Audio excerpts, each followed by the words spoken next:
falei para vocês, os vírus, são muito pequenos, né? Como diz aqui no slide, ele tem seus tamanhos reduzidos, né? São parasitas intracelulares obrigatórios, ou seja, precisa estar dentro de uma célula para se reproduzir, né? E também fazer seus outros mecanismos biológicos.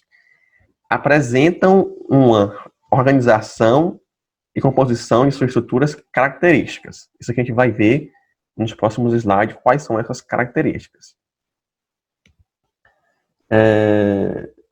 Pronto, isso aqui até que a nossa colega aqui falou, né, que eles são mais sofisticados, né, os vírus, não é bem assim. A gente até pode pensar isso porque normalmente eles causam doenças mais graves. Mas, os vírus, são seres microscópicos que não possuem uma organização celular. Ou seja, ele não, assim, diferentemente de nós, né, nas nossas células, eles são bem delimitadas. Os vírus não. Os vírus é um amontoado de informações genéticas e tal, ok? Portanto, eles são parasitas obrigatórios, certo? Isso aqui, pessoal, é importante até vocês anotarem aí, certo? Meio que isso aqui é um resumo que eu falei, né? Os vírus são microscópicos, que não possuem uma organização celular, portanto, são parasitas obrigatórios, ok? Não confundam esses parasitas com os parasitas que a gente vai ver lá na frente. Não, aqui são parasitas porque eles precisam estar dentro de umas células, certo? Então, não é parasita de verme, é parasita de parasitar uma célula. Vamos lá. Outras características gerais sobre os vírus, né? Isso aqui eu até falei para vocês no bloco passado. São seres diminutos, né? Ou seja, pequenos. São visíveis apenas ao microscópio eletrônico, ou seja, nós, com nossos olhinhos aqui, né, sem nenhum microscópio, a gente nunca vai conseguir ver, né? Nem que tenha 1 milhão de vírus, a gente não consegue ver, porque são bem minúsculos mesmo, né? Eles são constituídos por duas classes de substâncias químicas, né? Como nós, seres humanos, temos o DNA e o RNA. Okay? Então, eles também têm isso daí. E basicamente tem só isso, eles. DNA e RNA. Não tem outras informações relevantes, não. Pessoal, isso aqui é uma imagem de um vírus, certo? Um vírus muito conhecido, né? Todo mundo aqui já ouviu falar sobre o HIV, né? Todo mundo ouviu falar já. Ele tem esse formato aí, claro, isso aqui é um desenho, né? Mas ele tem esse formato aí que dá a sua característica para ele, né? O vírus HIV, eu não vou muito falar dele agora não, porque a gente vai falar um pouquinho dele lá na frente. Mas só para vocês verem como é o formato dele. E como ele é complexo, né? Apesar de ser praticamente simples, de não ter quase nada dentro dele aqui, mas ele tem muitas estruturas que a gente estuda. Mas que para nós aqui, interesse médico, o que realmente importa é como ele vai, como a doença vai se instalar e tal, né? Então, a gente não vai ver tudo isso aqui não, certo? Essas morfologias aqui, uma por uma, não, ok? Vai ver só as partes mais importantes, né? Aqui, que diz aqui o texto. O que diferencia os vírus de todos os outros seres vivos é que eles são acelulares, ou seja, ele não tem célula, né? Como a célula bacteriana, né? A célula fúngica. O vírus não existe a célula viral, não, certo? Eles são acelulares, não são uma célula, ok? Assim, ele não tem complexa máquina bioquímica necessária para fazer funcionar o seu programa genético e precisam de células que os hospedem. Ou seja, o vírus por si só, como eu falei, não faz nada, né? Por exemplo, um vírus na superfície não faz nada. Agora, ele entrando dentro da gente, no nosso organismo, aí sim que o bicho começa a pegar. Por quê? Porque ele vai, a gente vai ver aqui uns termos, que ele vai ser tipo um pirata, né? Ele vai raptar as nossas células e vai começar a comandar a nossa célula para se sobressair, ou seja, para fazer o seu, a sua bioquímica, né? Ou seja, os seus processos fisiológicos, né? Como o vírus, funcionar. Por isso, ó, que os vírus são intracelulares obrigatórios, certo? E aqui, importante, ó, todos, certo? Todos os vírus são intracelulares obrigatórios, ok? Certo, professor, o senhor falou isso aí, que eles são intracelulares obrigatórios, mas tem muita palavra nova que eu não entendi. O senhor me explica aí como é esse negócio aí, direitinho? Ok. Quando eu falo que os vírus são intracelulares obrigatórios, né, eu falo que ele precisa de uma célula para funcionar. Basicamente é isso, certo? E ele atua, e essa célula não é dele, né? No caso, uma célula de outra, de uma planta, de uma pessoa, de um animal, por aí vai. E ele atua como se fosse um Professor, precisa de pirata, uma célula como eu para falei lá quê? no slide anterior. O vírus invade uma célula e assume o comando. Olha como o bicho é sacana. Esse vírus, ó, opa, ficou uma lista aqui no meio. Deixa eu apagar aqui essa lista. Esse vírus, ó, com esse vírus, ele é gaiato, vamos dizer assim, né? Ele chega na nossa célula, aqui, por exemplo, que parece uma célula bacteriana. Certo? Aqui, ó. Lembrando que vírus também infectam bactérias. Bactérias é uma célula. No caso aqui, esse vírus está infectando essa bactéria. Ele injeta o seu material genético dentro da célula. No caso aqui, essa célula aqui é uma célula bacteriana. Né? Uma bactéria. Uma bactéria. E o vírus aqui em cima, ó, ele entrou na bactéria, né? Ele subiu, né? Falar assim, ficou em cima da bactéria e injetou o seu material genético. Aqui o DNA ou o RNA. O vírus basicamente só tem isso dentro dele, RNA e DNA. E assim, pessoal, ele faz, ó, com que essa célula aqui, do que essa bactéria, trabalhe quase exclusivamente para produzir novos vírus. Ou seja, olha só como esses vírus eles são interessantes. Eles estão fora da célula, né? O seu corpo está fora da célula, e ele manda só o seu material genético. Aqui está o vírus todinho, ó. Manda só o seu material genético para dentro da célula, no caso aqui, para dentro da bactéria. Dentro da bactéria, ó, esse vírus ele vai se reproduzir, porque ele vai usar o maquinário daquela bactéria, daquela célula, para produzir novos vírus. Olha aqui, ó, cheio de vírus. Aí depois que ele, vamos falar assim, que ele usa e abusa aquela célula, ele explode aquela célula e vai para outras células e vai se multiplicar mais ainda, como se mostra aqui nessa imagem aqui, ó. Tinha tanto vírus dentro dessa célula, se multiplicou tanto aqui, ó, que ele acabou eclodindo, né, explodindo e saindo daquela célula para outra célula para fazer a mesma coisa, certo? Fora dessa célula, ele não consegue se reproduzir. Né? Então, fora das células, eles não fazem nada. Agora, se ele pegar uma célula, aí sim, eles fazem todo esse processo aqui, ok? Professor, quando acontece Como isso, diz aqui, ó, como eu venho falando faz tempo, isso aqui, ó. Fora da célula hospedeira, os vírus não manifestam nenhuma atividade vital. Ou seja, não fazem nada. Não crescem, não degradam, nem fabricam substâncias que reagem a estímulos. Ou seja, é inerte, né? Não faz nada. No entanto, ó, se houver uma célula hospedeira compatível, a gente vai ver com isso aqui na frente, à sua disposição, um único vírus é capaz de originar, em cerca de 20 minutos, centenas de vírus, né? Ou seja, depois que ele invade uma célula, aí o bicho começa a pegar, né? Ele se reproduz muito rápido.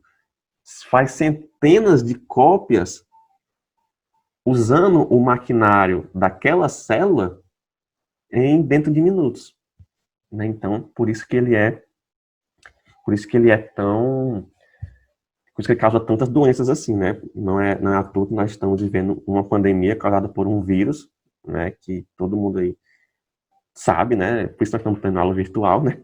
Por conta de um vírus, porque ele faz tudo isso, ok?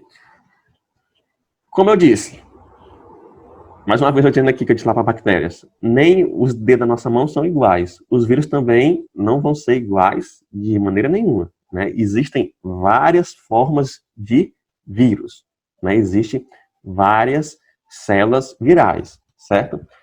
Por exemplo, esse aqui parece aquelas bolinhas, né? O vírus da gripe, o vírus da poliomielite, né? Que foi até erradicada da África agora, né? Uma boa notícia, né? Os vírus bacteriófagos, certo? Esses aqui são os mais característicos, né? A gente vê mais esse daqui na televisão, nos outros cantos, né? O vírus do mosaico do fumo, né? Ele é todo diferentão aqui, né? Parece um cubozinho, né? O vírus do papiloma, né? O papiloma vírus, adenovírus, né? Já é diferente dos outros. O vírus da herpes é um pouquinho maior do que o da gripe, mas parece morfologicamente, né? E o vírus da cachumba, como ele é diferente, ele já é um emaranhado, né, de substâncias. Então, se vocês me perguntarem como é o vírus, eu vou dizer, depende de qual vírus nós estamos falando, porque tem várias formas, né, mas mais característica que a gente vê é esse aqui, que é o bacteriófagos, né. Lembrando, bacteriófagos, esses vírus bacteriófagos, eles infectam apenas bactérias, né, então, por isso que se chama bacteriófagos. Mas existem vários tipos de vírus de jeito diferente. A estrutura. Como eu falei, eu não vou falar muito sobre a estrutura, eu vou falar só sucintamente das coisas mais importantes. Por exemplo, na estrutura do vírus, eu peguei aqui como exemplo um vírus bacteriófago, mas todos os vírus devem ter isso aqui, né? Tem material genético, ok? Que é pode ser o DNA ou o RNA, onde são inscritas as informações para a produção de novos vírus. Ou seja, esse material genético aqui, ó, ele é como se fosse vários códigos, né, que são uma receita, né, para produzir novos vírus. Okay? Então, funciona mais ou menos como isso. E é isso que ele injeta nas outras células, para aquelas células produzirem mais vírus desse jeito aqui. Né? Então, são esse DNA ou RNA aqui que fazem os vírus fazem clones dos vírus, vamos falar assim, né? Então, eles se clonam, né? Deixa eu ver o que mais que é importante. Deixa eu ver aqui, pronto. Alguns vírus têm essa parte aqui chamada cabeça, né? Que é essa parte aqui parece uma joia, né? Aqui, bem bonitinha. A cabeça do vírus. Alguns têm cauda, né? Que são, por exemplo, parece esses pezinhos aqui, né? A maioria deles tem essa capa de proteína protegendo o seu material genético, né? A cápsula e tal. E, basicamente, é isso que os vírus se apresentam, ok? Informação importante, ó. A partícula viral fora da célula hospedeira, ou seja, um vírus fora de uma célula, é denominada de vírion. Vocês podem ver isso aqui em algum lugar, em algum concurso, em alguma prova que vocês forem fazer. O que é um vírion? É um vírus fora da célula, certo? E lembrando que fora da célula, o vírus não fazem nada. Eles são chamados de vírions, ok? De modo geral, existem dois tipos de vírus, certo? De modo bem geral mesmo, falando da sua estrutura. Os vírus que são não envelopados e os vírus que são envelopados, ok? Qual a diferença entre os dois? Que um tem envelope e o outro não tem. E o que seria esse envelope? No caso aqui, ó, o envelope seria essa estrutura aqui de cor azul, certo? E qual é a função desse envelope, né? ele protege, né? Protege o vírus, né? Como se fosse um escudo contra outras substâncias, né? Então, de modo geral, é isso. Aqui, ó, ele não tem essa capa protetora, né? Arrodeando, né? Ele não tem. Então, ele não é envelopado. Já aqui é um vírus envelopado. Vírus envelopado, eles são mais difíceis de se destruir, certo? São mais difíceis da gente criar até antibióticos contra ele. Certo? Então, porque eles são mais potentes. Então, a coisa que vocês precisam anotar aí é que os vírus envelopados, eles são mais fortes. Ok? Deixa eu ver aqui. Pronto, isso aqui é importante, pessoal. Ó. Os vírus, eles não atacam todos os campos. Não, não é bem assim. Por exemplo, nos seres humanos. Os seres humanos, vocês sabem, viram lá na anatomia, que os seres humanos é composto por células. Os vírus, eles não atacam todas as células do corpo, não. Se fosse, a gente estaria perdido, né? Mais ainda, né, do que nós estamos com o coronavírus.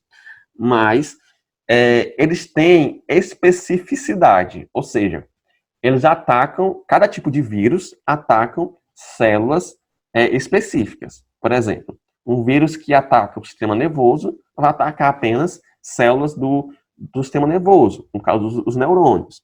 Vírus que ataca, por exemplo, um vírus da hepatite o que é? É uma doença no fígado. Vai causar apenas doenças no fígado. Então, cada tipo de vírus pega um campo, vamos falar assim, né? Eles não vão para outros, não têm capacidade de fazer a sua reprodução em outras células. Então, cada um no seu quadrado, cada um em sua célula, certo?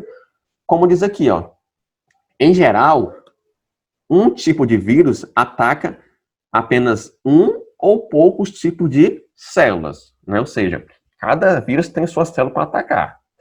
Isso porque um determinado vírus só consegue infectar uma célula que possua na membrana substâncias que eles podem se ligar. Ou seja, é como se fosse uma tomada e uma extensão, né? Mas, como se o vírus fosse uma extensão, não, deixa eu dar um exemplo aqui mais interessante. É como se fosse uma festa. Vamos falar de uma festa. As células são uma festa e os vírus precisam de um convite para entrar nessas células. Então, esses vírus só conseguem entrar nessa célula ou nessa festa se tiver um convite específico. Do mesmo jeito aqui, certo? Essas substâncias vão estar apenas nas células que aquele vírus vai ou pode contaminar. Se ele não é convidado, né, se ele não tem esse convite, se ele não tem essa substância, ele vai passar direto e vai procurar uma célula que tenha aquela especificidade, ok? Ó, um exemplo é o vírus da poliomielite, né, que a gente já deve ter visto alguma coisa sobre eles.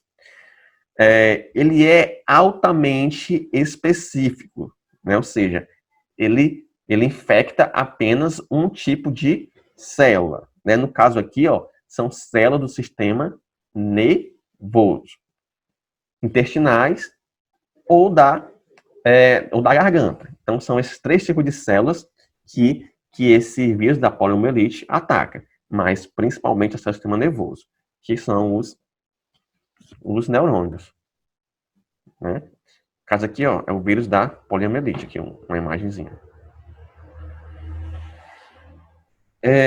A reprodução, pessoal, eu já falei mais ou menos como é que acontece, certo? Mas o que vocês precisam aprender sobre a reprodução dos vírus é que existem, primeiro, né? Vocês precisam saber que a reprodução ou replicação, que é a mesma coisa, sabe? Dos vírus, ocorre somente no interior de uma célula hospedeira. Ou seja, como vocês já estão sabendo, né? Como já falei várias vezes, o vírus ele só se reproduz dentro de uma célula hospedeira, que não consegue se reproduzir fora da célula. E existe 2 tipos de reprodução dos vírus, né, que são chamados de ciclos. O ciclo lítico e o ciclo lisogênico. A gente vai ver isso aqui, como é que são esses ciclos, certo? Como é o ciclo lítico? É aquele que eu falei para vocês lá naquela imagenzinha anterior, né? Aonde o vírus, né? Ele vai para a célula hospedeira, no caso aqui, de novo, uma bactéria, certo? E injeta o seu material genético dentro daquela célula. Depois de injetar, como se fosse realmente uma seringa, né? Ele se abaixa e injeta dentro daquela célula. Como está aqui, ó. Ele vai se reproduzir. Se reproduz, aí rompe aquela célula, né? Como está aqui, ó, dizendo, ó, e libera o vírus para fora para infectar outras células. E tudo começa tudo novamente, né? Esse ciclo aqui várias vezes, até os vírus tomar de conta do nosso organismo, ok?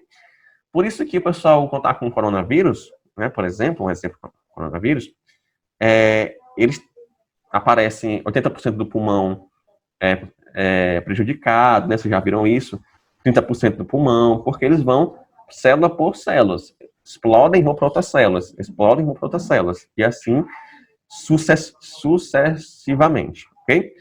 Isso aqui, ó, estou falando do ciclo lítico. No ciclo lisogênico, já é um pouquinho diferente. Eu não vou entrar em muitos detalhes, porque para a gente, quanto técnico de enfermagem, não é tão importante assim como as outras informações. Mas, dentro do ciclo lisogênico, o vírus ele vai colocar o seu material genético e vai produzir junto com o material genético daquela célula. E assim vai produzir células já doentes, né? Eles não vão explodir, eles vão produzir células já doentes, essas células vão se multiplicar de modo já doente, vamos falar assim. As células já se multiplicam doentes com aquele vírus. Não chegam a explodir, se tiver muitos, mas de maneira geral, eles vão só se reproduzir já com os vírus, ok? Deixa eu ver. Como diz aqui, ó. Os vírus, eles invadem a bactéria. Opa! Aqui é da bactéria ainda, certo? Mas pode ser o nosso corpo. Aqui está com um exemplo de uma célula bacteriana. O vírus invade a célula bactéria ou célula hospedeira, onde o DNA viral incorpora-se ao DNA da célula, infectando. Isto é, o DNA viral torna-se parte do DNA da célula infectada. Vem para cá, ó. Assim, uma vez infectada, uma célula começará a transmitir os vírus, sem que passar por mitose. Mitose, professor, que raios é isso? É quando as células se dividem, certo? Então, uma vez que começará a transmitir o vírus, sempre que as células se reproduzir, porque as células realmente elas se reproduzem, né? Sofrem mitose, se dividem e formam outras células. Isso aqui é conteúdo até de ensino médio, né? A gente vê lá no terceiro, segundo ano, né? A gente vê a mitose e a meiose. E as bactérias estarão infectadas, e as outras células também estarão infectadas, ou seja, as células já nascem infectadas com os vírus, né? Então, de maneira geral, isso aqui é o ciclo lisogênico, né? Um pouquinho diferente lá do lítico. Mas, de modo geral, o que vocês precisam saber sobre o ciclo lisogênico e lítico ou são essas informações aqui, ó. Sintomas causados por vírus que se reproduzem desta maneira, do lisogênico, em um organismo multicelular, demora a aparecer, certo? Eles demoram mais a ter sintomas. Nesse tipo aqui que eu falei por último, certo? No ciclo lisogênico. Doenças causadas por vírus lisogênicos que se reproduzem, que formam células, que reproduzem células já contaminadas, tendem a ser mais incuráveis, né? Por exemplo, aqui, ó, é o vírus da AIDS e da herpes, ok? Esses vírus, pessoal, também é uma coisa importante saber sobre esses vírus, dos vírus lisogênicos, que aqui eu já dei 2 exemplos, da AIDS e da herpes, são mais graves, né? Esses vírus, ó, em vez de destruir as células, esses vírus, ó, eles destroem as células de defesa do nosso organismo, né? E fazem com que elas se reproduzem descontroladamente, né? E algumas vezes podem causar até processos oncogênicos, né? Ou seja, processos cancerígenos, né? Por causa que o câncer é isso, né? Quando as células se reproduzem de formas exacerbadas e descontroladas. Um exemplo muito comum é o câncer, né, de colo de útero causado por HPV, por exemplo, que é um vírus da herpes, né? Então, os vírus podem causar até câncer, ok? Isso aqui, pessoal, vocês já devem estar cansado de ouvirem, né? E de esperarem também uma vacina, né? Sobre o coronavírus, a gente está falando, né? Falando sobre o coronavírus. Mas a melhor maneira de se combater doenças virais ainda é através de vacinas, certo? Então a vacina sempre vai ser o melhor caminho para combater essas doenças. Pronto. Pessoal, a partir de agora, nós vamos falar sobre o que interessa para a gente da área médica, da área da enfermagem, né? Que são as doenças.